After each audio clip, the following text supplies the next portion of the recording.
दिल्ली के मुख्यमंत्री अरविंद केजरीवाल की कथनी और करनी में कितना फर्क है, इसका खुलासा अब हो गया है। दिल्ली को लेकर केजरीवाल अपनी पीठ खूब थपथपाते हैं कि देखिए जी, हमने दिल्ली में खूब काम किया है। लेकिन अब जो खबर सामने आई है वो केजरीवाल साहब के दावों की पोल खोल कर रख रही है। केजरीवाल जहां राजनीति टूर पर निकलते हैं, वहां वो कहते हैं कि जी देखिए, हम दिल्ली में शिक्षा क्रांति ले आए। अगर आप भी अपने बच्चों का बेहतर भविष्य चाहते हैं तो हमें चुनें, क्योंकि हमारे राज्य में गरीब का बच्चा भी बेहतर शिक्षा प्राप्त कर सकता है, क्योंकि हम सरकारी स्कूलों को भी विश्व स्तरीय बना रहे हैं। ऐसा ही उन्होंने दिल्ली में भी किया और पंजाब में भी किया। स्कूल के लिए केजरीवाल साहब ने हर जगह ऐसा भौकाल सेट किया कि हर कोई केजरीवाल साहब की बात पर विश्वास करने लगा, क्योंकि सबको लगा कि भाई इतना बोल रहे हैं तो कुछ तो बेहतर होगा ही। केजरीवाल साहब और भ्रष्टाचार के आरोप में जेल में बंद उनके मंत्री मनीष सिसोदिया ने सैंपल फ्लैट के तर्ज पर सैंपल स्कूल तैयार कर खूब प्रचार किया। लेकिन अब केजरीवाल साहब की पोल खुलने लगी है। क्या है खबर, बताते हैं आपको। क्या दिल्ली वासियों का सरकारी स्कूलों से मोहभंग हो गया है? ऐसा इसीलिए कहा जा रहा है क्योंकि दिल्ली शिक्षा निदेशालय ने सूचना के अधिकार यानी आरटीआई अधिनियम के तहत दायर आवेदन के जवाब में एक हैरान करने वाली जानकारी मुहैया कराई है। इसमें कहा गया है कि दिल्ली के सरकारी विद्यालयों के एकेडमिक सत्र 2023-24 में विद्यार्थियों की संख्या 2022-23 के मुकाबले 30,000 से ज्यादा घट गई है।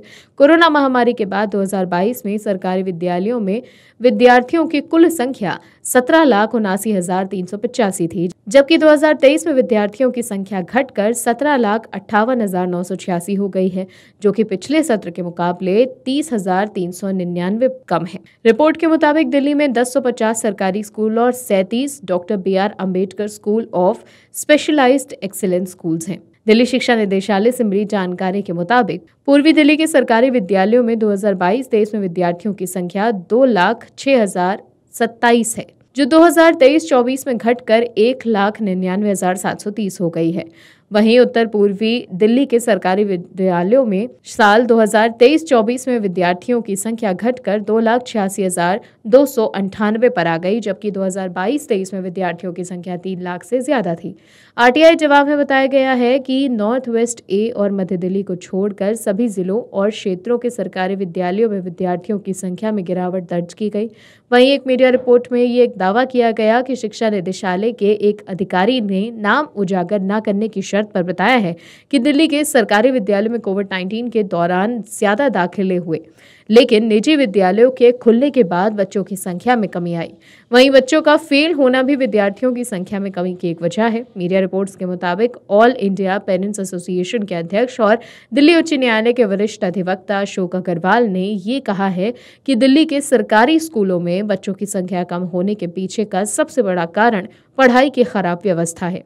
अग्रवाल ने कहा कि कोरोना महामारी के दौरान बहुत से परिवारजनों ने अपने बच्चों को निजी स्कूलों के बजाय सरकारी विद्यालयों में दाखिला दिलाया, लेकिन जब विद्यालयों में पढ़ाई शुरू हुई तो उन्हें महसूस हुआ कि सरकारी विद्यालयों में पढ़ाई का वो स्तर नहीं जिसके दावे किए जा रहे हैं। केजरीवाल साहब से लोगों को पूछना चाहिए कि क्या हुआ तेरा वादा, वो कसम, वो इरादा। और भी वीडियोस देखने के लिए चैनल को सब्सक्राइब करें और बेल आइकन को दबाएं।